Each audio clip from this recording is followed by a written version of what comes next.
Dans cette vidéo, nous allons essayer de comprendre la règle en step qui interdit de descendre vers l'avant du step en tournant le dos au step. Pour ce faire, nous allons observer un personnage qui va réaliser simplement ce pas.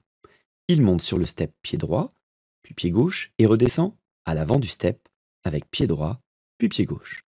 Lorsqu'on observe ce pas de face, a priori, rien de choquant. Et on peut vraiment se demander pourquoi cette règle existe. En revanche, si nous observons ce pas de côté, nous allons remarquer quelque chose de flagrant lors de la descente du step.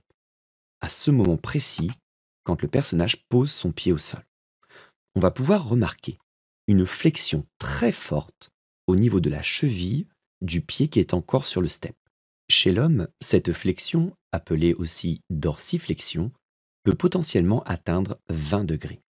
Mais il est donc essentiel de ne pas atteindre ce seuil critique pour préserver sa cheville. Voyons ce qu'il en est chez notre personnage. Observons d'un peu plus près ce qu'il se passe au niveau de la cheville de notre personnage. Voici l'axe de sa jambe, l'axe de son pied, et nous y déposons un rapporteur pour constater que l'angle atteint les 20 degrés, ce qui n'est pas acceptable. Ce qui justifie l'interdiction formelle de descendre en avant du step en tournant le dos au step. Cette flexion va provoquer une extension importante au niveau du mollet, au niveau du tendon d'Achille et au niveau de certains ligaments de la cheville. Ces extensions sont source de blessures et c'est ce qui va justifier la règle de l'interdiction de descendre à l'avant du step en tournant le dos au step. Pour descendre à l'avant du step, il existe des pas dédiés à ceci qui permettront un changement d'orientation. Il faudra par exemple effectuer une rotation sur le step, comme le présente le pas que vous voyez en ce moment. En faisant cette rotation sur le step, on va pouvoir éviter cette flexion forte de la cheville. Étudions ce pas d'un peu plus près. Ici, le personnage monte sur le step, effectue une rotation sur le step et descend en restant face au step.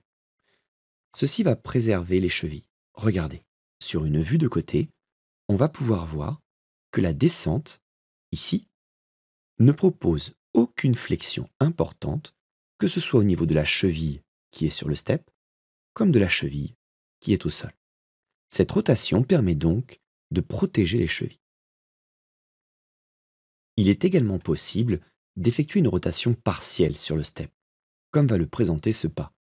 On monte sur le step pour effectuer un quart de tour et on peut descendre de côté. Nous pouvons étudier ce pas plus précisément.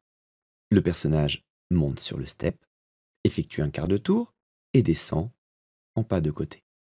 Lorsqu'on passe sur une vue de côté, nous allons voir que les chevilles sont préservées pendant l'intégralité de ce pas. Ici, la descente, au moment où le personnage pose son pied au sol, on peut aller voir la cheville et constater que la flexion ici est tout à fait acceptable. Comme nous l'avons expliqué, il est donc essentiel de ne jamais descendre vers l'avant du step en tournant le dos au step. Ceci afin de préserver ses chevilles.